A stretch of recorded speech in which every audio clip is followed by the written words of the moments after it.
행복은 반드시 존재한다고 믿었습니다. 한 남자의 아내, 한 아이의 엄마가 되어 얻는 평범하고 조용한 행복.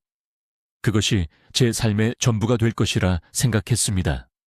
하지만 그 믿음은 산산조각 났습니다. 가장 행복해야 할 순간, 저는 갓난아기와 함께 모든 것을 빼앗기고 쫓겨났습니다. 이 이야기는 배신과 절망의 끝에서 한 줄기 빛을 찾아 나선 한 여자의 기록입니다. 과연 거짓과 탐욕은 어떤 대가를 치르게 될까요? 그리고 진실한 사랑은 잿더미 속에서도 피어날 수 있을까요? 끝까지 지켜봐 주시기 바랍니다. 제 이름은 서연입니다. 어릴 적 사고로 부모님을 잃고 강원도 작은 시골 마을에서 할머니 손에 자랐습니다. 할머니는 제게 세상의 전부였습니다. 대학을 위해 서울로 온 뒤 저는 지금의 남편 민준 씨를 만났습니다. 그는 공영에 처한 저를 도와준 구원자 같았습니다. 저보다 10살이나 많고 번듯한 직장과 강남의 아파트까지 모든 걸 갖춘 남자였죠.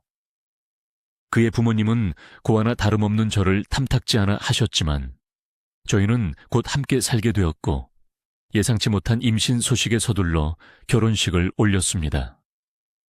결혼 생활 내내 민준 씨는 다정했지만 어딘가 서늘한 구석이 있었습니다. 늘 자신보다 어머니의 말을 더 중요하게 생각하는 사람이었죠.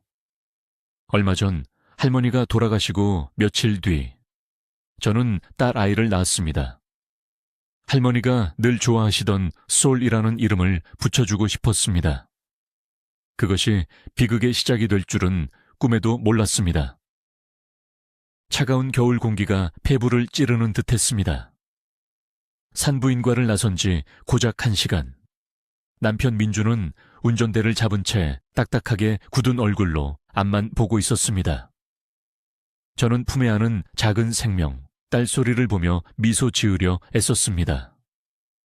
하지만 차 안의 공기는 얼음장처럼 차가웠습니다. 그때 소리가 배가 고픈지 칭얼거리며 울기 시작했습니다. 아이의 울음소리가 정적을 깨자 민준의 미간이 좁혀졌습니다. 시끄러워.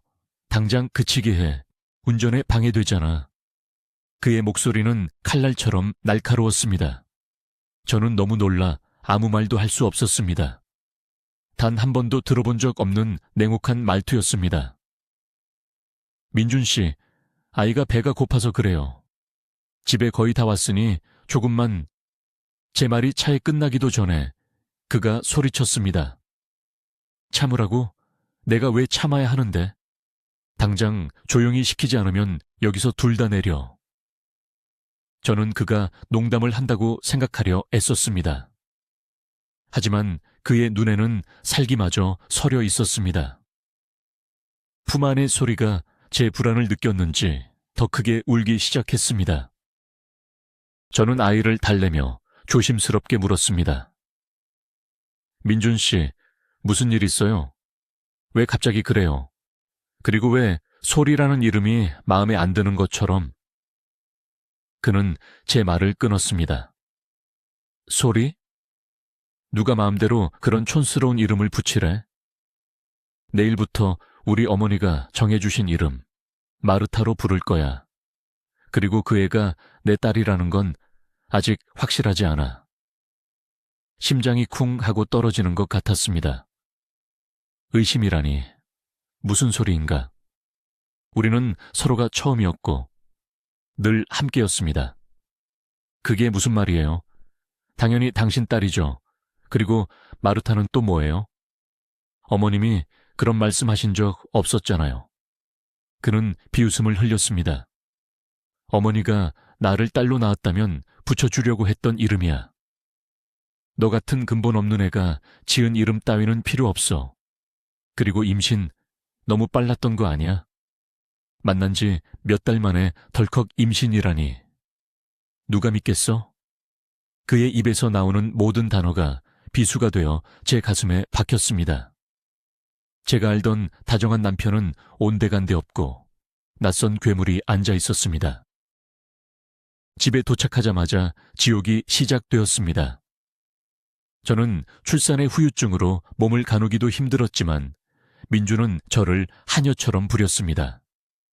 저녁 식사를 차렸지만 그는 맛이 없다며 식탁을 뒤엎었습니다. 뜨거운 국물이 바닥에 쏟아지고 그릇이 산산조각 났습니다. 이딴 걸 먹으라고 차린 거야. 그는 벽에 걸린 액자가 떨어질 정도로 세게 문을 닫고 나가버렸습니다. 저는 깨진 그릇 조각들 사이에서 멍하니 서 있었습니다. 며칠 전 제가 병원에 있을 때만 해도 그는 매일같이 찾아와 다정한 말을 건넸습니다. 그런데 어째서 무엇이 그를 이렇게 변하게 만든 걸까요? 그날 이후 그의 폭력은 점점 심해졌습니다. 소리가 밤에 울기라도 하면 그는 방문을 박차고 들어와 소리를 질렀습니다. 제 빨래가 마음에 들지 않는다며 쓰레기통에 처박기도 했습니다. 저는 매일 밤 잠든 소리를 껴안고 소리 없이 울었습니다. 이 집은 더 이상 안전한 보금자리가 아니었습니다. 일주일이 지났습니다. 저는 더 이상 참을 수 없었습니다. 저녁 식사를 또다시 벽에 던져버리는 그를 보며 용기를 내 말했습니다. 민준 씨, 제발 그만해요. 제가 뭘 잘못했는지 말이라도 해줘요. 우리 소리가 태어난 지 이제 겨우 열흘 지났어요. 당신 정말 왜 이러는 거예요? 그 말은 마치 도화선 같았습니다. 그가 기다렸다는 듯이 제게 달려들었습니다. 그는 제 머리채를 잡아챘습니다. 두피가 뜯겨나가는 듯한 고통에 비명이 터져 나왔습니다. 알고 싶어? 정말로 알고 싶으냐고? 그는 제 머리를 벽에 거세게 밀쳤습니다. 눈앞이 번쩍이며 의식이 흐려지는 것 같았습니다. 너 같은 싸구려를 내가 거둬줬으면 감사한 줄 알아야지. 어디서 감히 대들어? 네 새끼 울음소리도 지긋지긋해. 그의 입에서 나오는 악담은 끝이 없었습니다. 저는 공포에 질려 온몸이 떨렸습니다. 이 남자는 제가 사랑했던 그 사람이 아니었습니다. 무슨 소리예요? 당신이 나를 길에서 구해주었잖아요. 그리고 소리는 당신 딸이라고요. 저는 필사적으로 외쳤습니다. 그는 저를 비웃으며 말했습니다. 내가 애를 못 갖는다는 건 몰랐나 보지? 전 여자친구가 그래서 떠났는데. 그런데 네가 갑자기 나타나서 임신을 했다고? 결혼해달라고 내 목을 조르는데 어쩌겠어? 저는 충격에 말을 잃었습니다. 그가 아이를 가질 수 없다고요. 거짓말 마세요. 만약 못 믿겠으면 유전자 검사라도 해봐요. 제 말에 그는 악마처럼 웃었습니다. 했어. 이미 했다고. 우리 부모님이. 결과는 친자 확률 0%. 세상이 무너지는 것 같았습니다. 불가능한 일이었습니다. 소리는 분명 민준의 아이였습니다. 그럴 리 없어요. 거짓말이에요. 어머님 아버님이 소리를 본 건 퇴원할 때 잠깐뿐이었어요. 검사할 시간도 없었다고요. 저는 그의 말에 무언가 이상한 점이 있다는 것을 깨달았습니다. 그가 처음 폭언을 시작한 것은 병원에서 집으로 오던 차 아니었습니다. 그때는 검사 결과를 알 수 없었을 겁니다. 제 반박에 그는 잠시 당황하는 듯 했습니다. 민준 씨, 대체 무슨 일이 있었던 거예요? 어머님이 제게 무슨 말씀을 하신 거죠? 그는 마지못해 입을 열었습니다. 어머니 친구분이 네가 있던 산부인과에서 일하셔. 그분이 아이가 나랑 하나도 안 닮았다고 했어. 그래서 머리카락을 조금 뽑아서 어머니께 전달했고 검사를 의뢰한 거야. 저는 그제야 모든 것을 알 수 있었습니다. 어머니 친구분이라면 당신이 전에 사귀었던 그 여자 어머니 말씀이시죠? 그 말을 꺼내지 말았어야 했습니다. 그는 다시 이성을 잃고 제게 달려들었습니다. 그의 주먹이 제 얼굴을 향해 날아왔습니다. 끔찍한 충격과 함께 저는 의식을 잃고 바닥으로 쓰러졌습니다. 그 여자 이름을 내 더러운 입에 올리지 마. 멀어지는 의식 속에서 그의 고함 소리가 웅웅거렸습니다. 칠흑 같은 어둠이 저를 삼켰습니다. 얼마나 지났을까? 차가운 바닥의 냉기에 정신이 들었습니다. 머리는 깨질 듯 아팠고 얼굴에서는 뜨거운 피가 흐르고 있었습니다. 민주는 밤늦게 돌아왔습니다. 그는 피를 흘리며 쓰러져 있는 저를 보고도 아무런 동요가 없었습니다. 옆방에서 소리가 자지러지게 울고 있었지만 그는 신경 쓰지 않았습니다. 그는 제 팔을 거칠게 잡아 일으켜 욕실로 끌고 갔습니다. 그리고는 제 얼굴에 차가운 물을 끼얹었습니다. 정신이 번쩍 들었습니다. 그는 저를 다시 거실로 끌고 와 소파에 던지며 말했습니다. 30분 주지. 네 짐 챙겨서 이 집에서 꺼져. 네 잡종 새끼도 잊지 말고 챙겨가. 만약 그 애를 내 앞으로 등록했다가는 둘 다 죽을 줄 알아. 그의 눈에는 일말의 연민도 없었습니다. 저는 망견자실했습니다. 갈 곳도 가진 돈도 없었습니다. 이 한겨울에 갓난아기와 어디로 가야 한단 말입니까? 어디로 가라고요? 돈도 한 푼 없는데. 목소리가 떨려 나왔습니다. 그는 비웃었습니다. 그건 네 사정이지. 내 알 바 아니야. 그 순간 돌아가신 할머니의 목소리가 귓가에 맴돌았습니다. 서연아, 그 남자는 믿을 사람이 못 된다. 왜 저는 그 말을 무시했을까요? 저는 조용히 캐리어를 꺼내 짐을 챙기기 시작했습니다. 제 옷까지 몇 개와 소리의 기저귀, 젖병, 혹시 몰라 사두었던 분유 한 통을 챙겼습니다. 모유가 나오지 않을지도 모른다는 불안감이 엄습했습니다.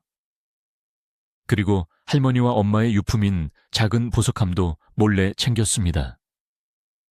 그가 이것마저 빼앗아갈지도 모른다는 두려움 때문이었습니다. 짐을 챙기는 동안 소리를 품에 안고 젖을 물렸습니다. 다행히 따뜻한 모유가 흘러나왔습니다. 소리는 젖을 빨다이내 깊은 잠에 빠졌습니다. 저는 퉁퉁 부은 얼굴을 가리기 위해 모자를 깊게 눌러쓰고 정들었던 집을 나섰습니다.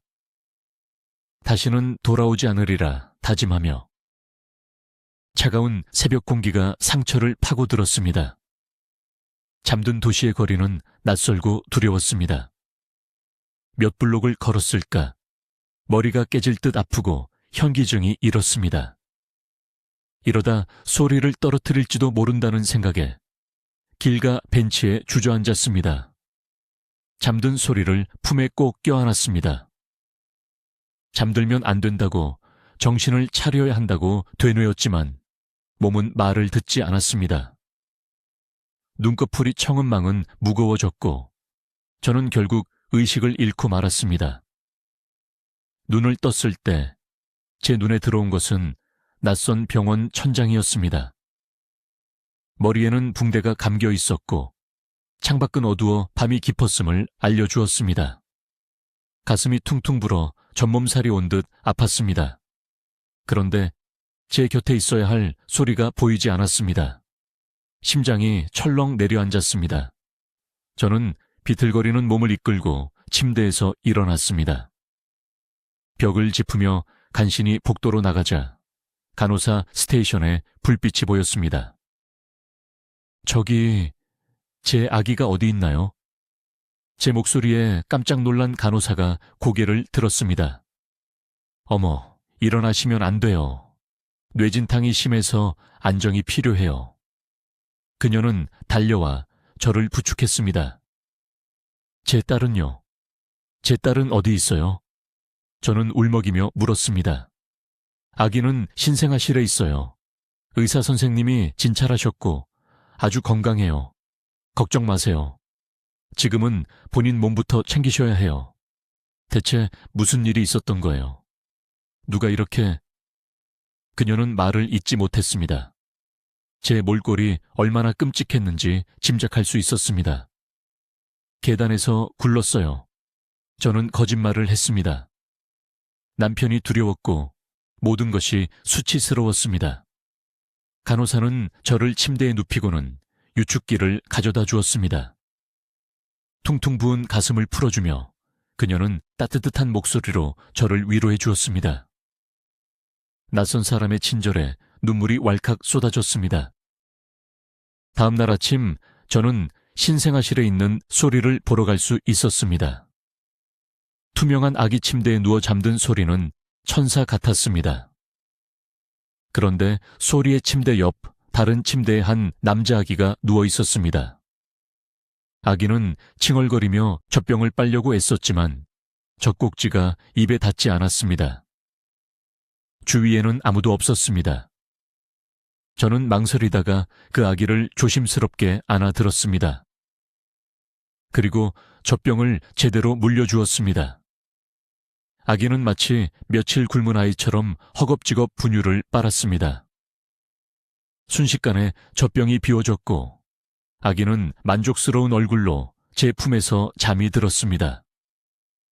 이 작고 사랑스러운 아기를 왜 혼자 둔 걸까? 의아해하는 순간 날카로운 목소리가 들렸습니다. 당장 그 아기 내려놔요. 돌아보니 화가 난 얼굴의 간호사가 서 있었습니다.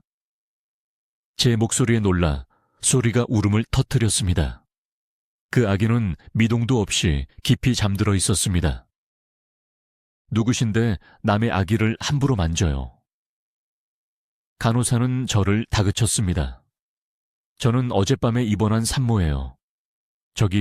저 아이가 제 딸이고요. 이 아기가 혼자 젖병을 못 빨고 있길래 도와준 것뿐이에요. 저는 억울한 마음에 목소리를 높였습니다. 간호사는 제 얼굴을 찬찬히 살피더니 어젯밤 그 산모임을 알아보았습니다. 그렇다고 해도 이 아이는 만지면 안 돼요. 그녀의 목소리가 조금 부드러워졌습니다. 왜요? 전염병이라도 있나요? 아니요. 이 아이는 버려진 아이예요. 역에서 발견됐어요. 심장이 쿵 내려앉는 것 같았습니다. 버려진 아이라고요? 그래서 손을 태우면 안 돼요. 보호소에 가면 아무도 안아주지 않거든요. 사람 손길에 익숙해지면 아이만 더 힘들어져요. 그녀의 말이 비수처럼 가슴에 박혔습니다. 아무도 안아주지 않는 삶. 그것은 얼마나 외롭고 서러울까요? 제 품에 안겨 평온하게 잠든 아기를 보며 눈시울이 뜨거워졌습니다. 그 후 며칠 동안 저는 소리에게 젖을 먹일 때마다 신생아실을 찾았습니다.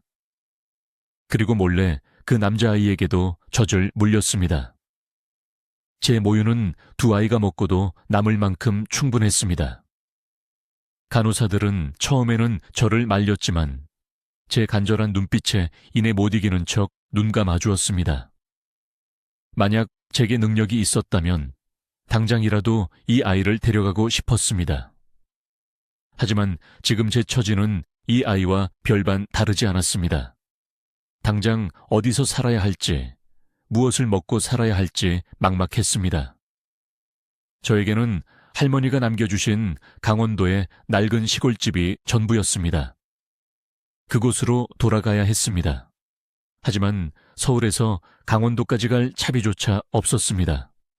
막막함에 한숨만 나왔습니다. 그때 제게 구원의 손길이 찾아왔습니다. 병실에서 친해진 유진 씨였습니다. 유진 씨는 저와 비슷한 또래로 맹장염 의심으로 입원했다가 며칠 더 경과를 지켜보는 중이었습니다. 쾌활하고 마음씨 좋은 그녀에게 저는 제 사정을 모두 털어놓았습니다. 남편의 폭력, 거짓된 유전자 검사, 그리고 쫓겨난 이야기까지. 제 이야기를 들은 유진 씨는 자기 일처럼 분노했습니다. 미친놈 아니야? 어떻게 갓 낳은 아내랑 아기를 때려서 내쫓을 수가 있어? 유진 씨는 당장 자기 남편에게 연락했습니다. 그녀의 남편 현우 씨는 법무사였습니다. 다음 날 현우 씨가 병원으로 찾아왔습니다. 그는 제 이야기를 듣고는 당장 소리에 출생신고부터 해야 한다고 말했습니다. 아직 법적으로 부부관계이니 아이는 남편의 자녀로 등록해야 해요. 그래야 나중에 양육비 청구도 할 수 있고 서연 씨와 아이의 권리를 지킬 수 있습니다.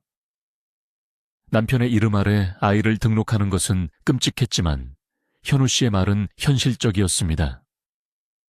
저는 그의 도움을 받아 구청에 가서 소리의 출생신고를 마쳤습니다.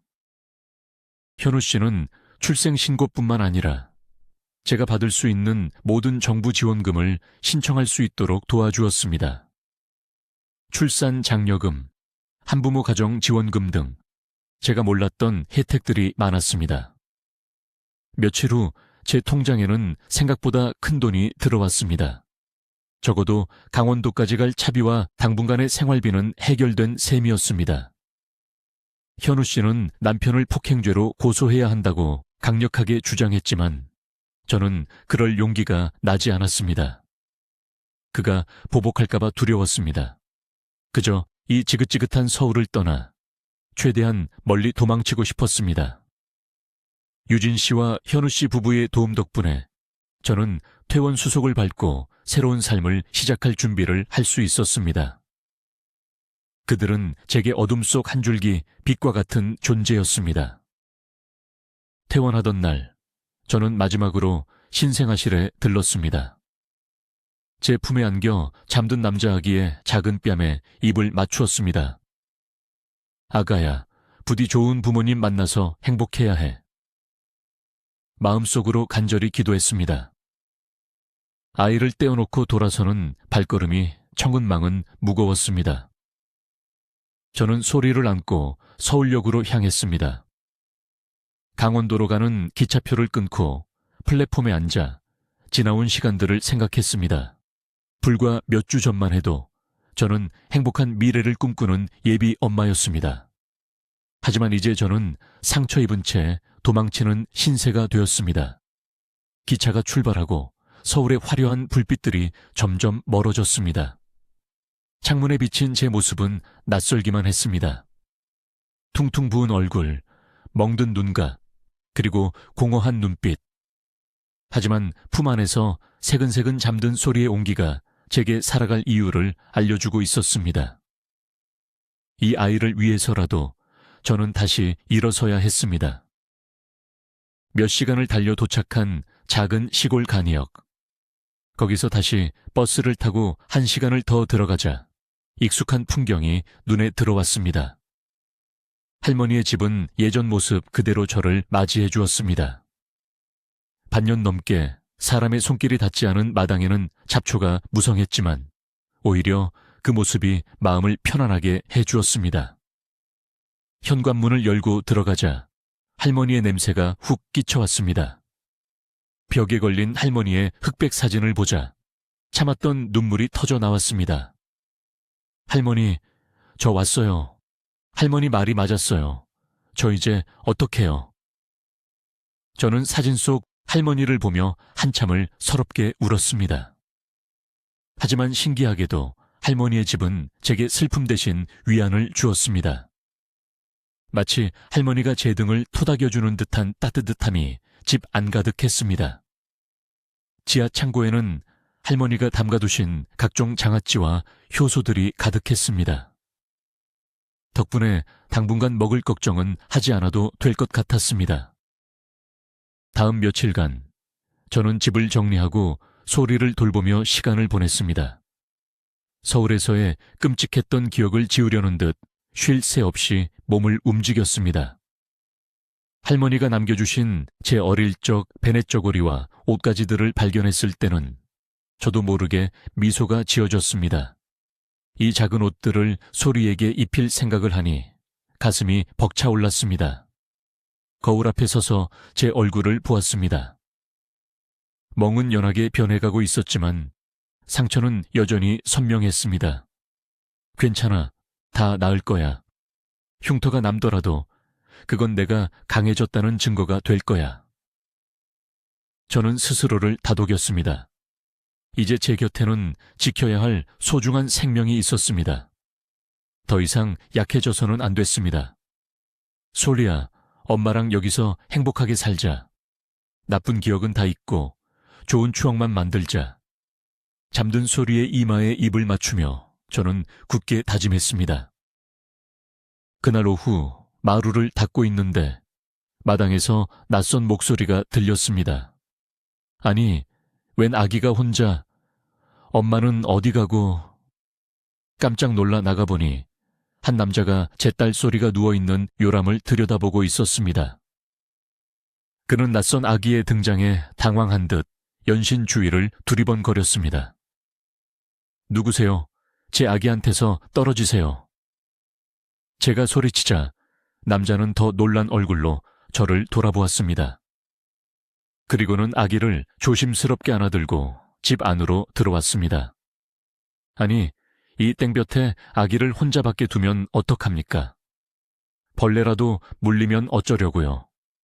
그는 걱정스러운 얼굴로 말하며 소리를 방 안 시원한 곳에 눕혔습니다. 그의 행동에 경계심이 조금 누그러졌습니다. 당신은 누구신데요? 여긴 제 집이에요. 제가 쏘아붙이듯 말하자 그는 머쓱한 표정을 지었습니다. 아, 저는 옆집 아들 지훈이라고 합니다. 어머니가 이 댁에 누가 들어온 것 같다고 한번 가보라고 하셔서요. 옆집이라면 할머니와 가장 친하게 지내셨던 미숙 아주머니 댁이었습니다. 제가 이 집 주인이자 돌아가신 할머니의 손녀예요. 제 말에 지훈 씨라는 남자의 눈이 동그래졌습니다. 아, 서연 씨. 어릴 때 뵙고 처음이네요. 정말 몰라보게 크셨군요. 그는 멋쩍게 웃으며 제 얼굴을 보다가 순간 표정이 굳어졌습니다. 제 얼굴에 멍 자국을 본 것이었습니다. 저는 당황해서 얼굴을 가리려 했지만 이미 늦었습니다. 얼굴은 왜 남편한테 맞았습니까? 그는 단도직입적으로 물었습니다. 너무나 갑작스러운 질문에 저는 말을 더듬었습니다. 아, 아니에요. 계단에서 넘어져서. 제 어설픈 변명에 그의 표정이 더욱 심각해졌습니다. 서연 씨, 저는 의사입니다. 정형외과 의사요. 그 상처 넘어져서 생긴 거 아닙니다. 주먹으로 맞은 상처예요. 생긴 지 열흘 정도 됐군요. 그의 예리한 눈빛에 저는 더 이상 거짓말을 할 수 없었습니다. 저는 결국 모든 것을 털어놓았습니다. 그의 눈빛은 진지했고 목소리는 따뜻했습니다. 그는 제 이야기를 묵묵히 들어주었습니다. 제 이야기가 끝나자 그는 깊은 한숨을 내쉬었습니다. 의학적 도움이 필요하면 언제든 말해요. 그리고 어머님께는 어떻게 말씀드릴까요? 걱정하실 텐데요. 제발 아무 말도 하지 말아주세요. 특히 얼굴 상처에 대해서는요. 이 동네 분들 저 어릴 때부터 다 아시는데 걱정 끼쳐드리고 싶지 않아요. 그는 잠시 생각하더니 고개를 끄덕였습니다. 알겠습니다. 어머니께는 서연 씨가 넘어져서 다쳤고 당분간 사람 만나는 게 부끄러워서 그런다고 잘 말씀드릴게요. 그의 배려에 진심으로 고마웠습니다. 그는 잠시 후 돌아갔고 저는 오랜만에 사람과 나눈 따뜻한 대화에 마음이 조금 풀리는 것을 느꼈습니다. 하지만 그가 다시 찾아오는 데는 오랜 시간이 걸리지 않았습니다. 다음 날 지훈 씨가 양손 가득 짐을 들고 다시 찾아왔습니다. 이게 다 뭐예요? 제가 묻자 그는 퉁명스럽게 대답했습니다. 어머니가 보내신 구호 물품입니다. 하지만 그가 들고 온 것은 미역국과 나물 반찬이 담긴 작은 꾸러미를 제외하고는 모두 아기용품이었습니다. 기저귀, 분유, 젖병, 심지어 아기 욕조까지. 제가 부탁한 것도 아닌데 돈은 돌려드릴게요. 제가 말하자 그는 단호하게 고개를 저었습니다. 돈은 필요 없습니다. 이건 서연 씨한테 주는 게 아니라 소리한테 주는 겁니다. 갓난아기랑 산모한테 필요한 게 얼마나 많은데요. 만약 제 성의를 거절하면 당장 아동보호기관에 신고할 겁니다. 그의 협박 아닌 협박에 저는 어이가 없어 웃음이 나왔습니다. 정말 너무하시네요. 조금 무례했다면 사과하죠. 하지만 아이를 걱정하는 마음은 진심입니다. 그의 눈빛은 진지했습니다. 저는 더 이상 그의 고집을 꺾을 수 없었습니다. 그날 이후 지훈 씨는 거의 매일 우리 집을 찾아왔습니다. 처음에는 어색했지만 그의 진솔하고 따뜻한 마음에 저는 조금씩 마음을 열기 시작했습니다. 그는 소리를 자기 아이처럼 예뻐해 주었습니다. 소리도 그를 잘 따랐습니다. 어느 날 저녁, 함께 차를 마시다가 제가 무심코 병원에서 만났던 버려진 아이 이야기를 꺼냈습니다. 그 아이도 소리와 같은 시기에 태어났다고, 너무나 예쁘고 순한 아이였다고. 제 이야기를 듣던 지훈 씨의 표정이 어두워졌습니다. 그는 깊은 한숨을 쉬며 자신의 이야기를 시작했습니다. 8년 전 그에게도 아내와 아들이 있었다고 했습니다. 하지만 아내는 출산 후유증으로 세상을 떠났고 며칠 뒤 아들마저 병원 내 감염으로 잃었다고 했습니다. 그의 목소리는 담담했지만 그 안에 담긴 슬픔의 깊이를 짐작할 수 있었습니다. 그의 아픔을 알게 되자 그가 왜 소리에게 그토록 다정했는지 이해할 수 있었습니다. 우리는 서로의 상처를 보듬어주며 가까워졌습니다. 그는 제게 든든한 버팀목이 되어주었고 저는 그에게 새로운 웃음을 찾아주었습니다. 그가 곁에 있는 것만으로도 서울에서의 끔찍했던 기억들이 조금씩 흐려졌습니다. 그러던 어느 주말 예상치 못한 손님이 찾아왔습니다. 유진 씨와 현우 씨 부부였습니다. 그들의 얼굴은 심각했습니다. 서연아, 큰일 났어. 놀라지 말고 들어. 현우 씨가 조심스럽게 입을 열었습니다. 내 남편 민준 씨 죽었어. 저는 제 귀를 의심했습니다. 죽었다니요? 며칠 전에 자기 집에서 불이 났대. 술에 취해서 담배를 피우다 잠이 들었던 것 같다고 하더라. 세상의 모든 소리가 사라진 것 같았습니다. 그가 밉고 원망스러웠지만 그의 죽음이 기쁘지는 않았습니다. 오히려 허무하고 슬펐습니다. 그런데 현우 씨의 다음 말은 저를 더욱 충격에 빠뜨렸습니다. 문제는 내 시부모님이 너를 방화범으로 몰고 있다는 거야. 현우 씨는 자신이 민준 씨의 유산 상속을 처리하는 법무사라고 밝혔습니다. 시부모님은 손녀의 존재를 숨기고 모든 재산을 상속받으려 했고 그 과정에서 제가 남편을 죽였다는 거짓 진술까지 했다고 합니다. 다행히 제가 그 시간에 병원에 있었다는 알리바이가 확실해서 혐의는 벗을 수 있었습니다. 서연아, 넌 소리 엄마로서 상속받을 권리가 있어. 그 사람들과 싸워야 해. 유진 씨가 제 손을 잡으며 말했습니다. 하지만 저는 고개를 저었습니다. 아니요, 저는 그 사람들의 돈 한 푼도 필요 없어요. 소리에게도 그런 더러운 돈은 물려주고 싶지 않아요. 저는 현우 씨에게 상속 포기 각서를 써달라고 부탁했습니다. 그들과 엮이는 것은 이제 정말 끝내고 싶었습니다. 현우 씨는 제 뜻에 따라 상속 포기 절차를 진행했습니다. 그는 제 시부모님을 만나 제 입장을 전했습니다. 또한 그들이 주장했던 유전자 검사가 거짓이었음을 추궁했습니다. 산부인과의 사실을 알려 병원과 연루된 간호사를 해고시키겠다고 압박하자 시아버지는 결국 모든 것이 아내와 그녀의 친구가 꾸민 짓이었음을 실토했습니다. 그들은 제게 사과 한마디 없이 아들의 재산을 챙겨 다른 도시로 떠나버렸습니다. 그들의 소식을 마지막으로 제 과거와의 질긴 악연은 완전히 끝이 났습니다. 모든 것이 정리되자 마음이 한결 가벼워졌습니다. 이제 정말 새로운 삶을 시작할 수 있을 것 같았습니다. 곁에는 저를 사랑해주는 지훈 씨와 세상에서 가장 소중한 딸 소리가 있었습니다. 이것만으로도 충분히 행복했습니다. 시간이 흘러 가을이 되었습니다. 지훈 씨의 어머니, 미숙 아주머니의 건강이 눈에 띄게 나빠지셨습니다. 지훈 씨는 어머니의 마지막을 함께하기 위해 서울병원을 그만두고 고향으로 완전히 내려왔습니다. 그는 슬픔에 잠겨 있었지만 제 앞에서는 애써 밝은 모습을 보이려 했습니다.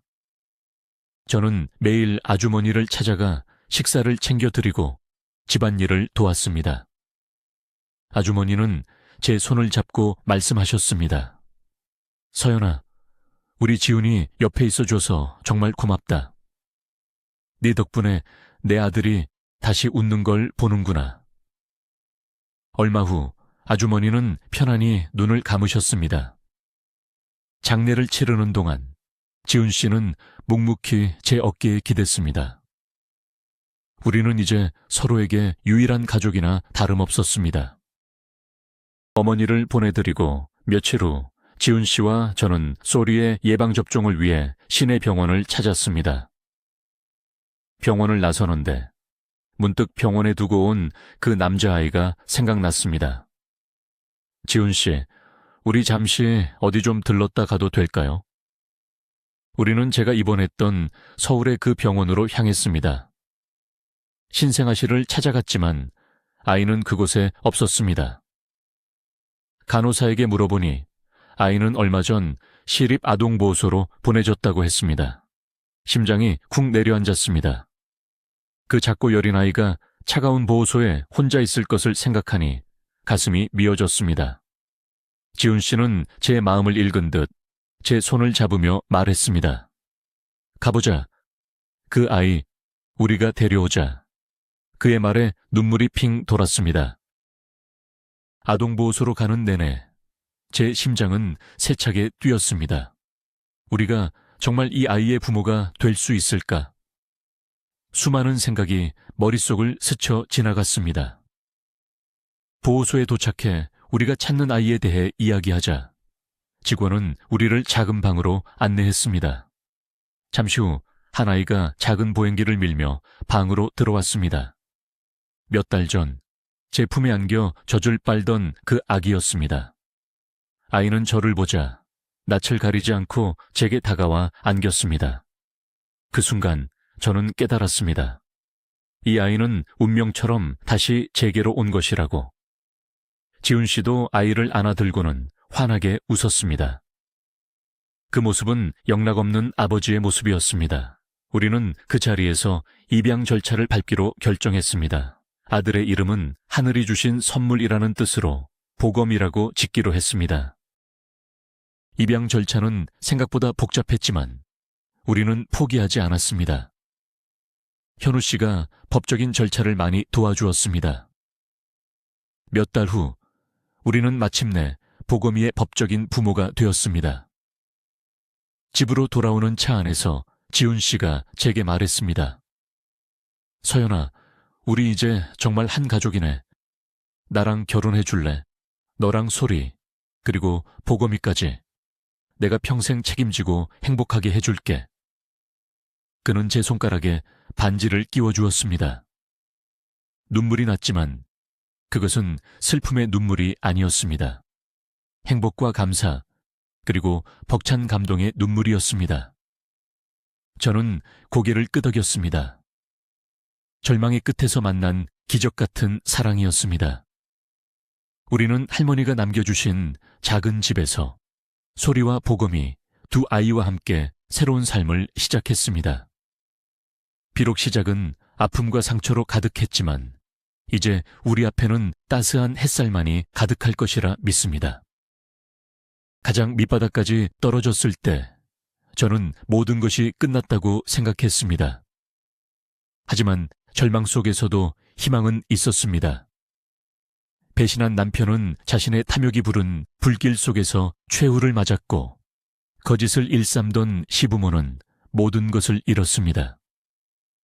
저는 상처를 통해 더 강해졌고 진실한 사랑을 만나 새로운 가족을 이루었습니다. 제 곁을 지켜준 좋은 사람들 덕분에 저는 다시 행복을 꿈꿀 수 있게 되었습니다. 이 이야기가 여러분에게 작은 위로와 희망이 되었기를 바랍니다. 때로는 가장 어두운 밤이 지나야 가장 밝은 새벽이 오는 법이니까요. 제 이야기에 공감하셨다면 좋아요와 구독을 눌러주세요. 그리고 여러분이 생각하는 진정한 가족의 의미는 무엇인지 댓글로 남겨주세요. 여러분의 소중한 의견을 기다리겠습니다. 시청해주셔서 감사합니다.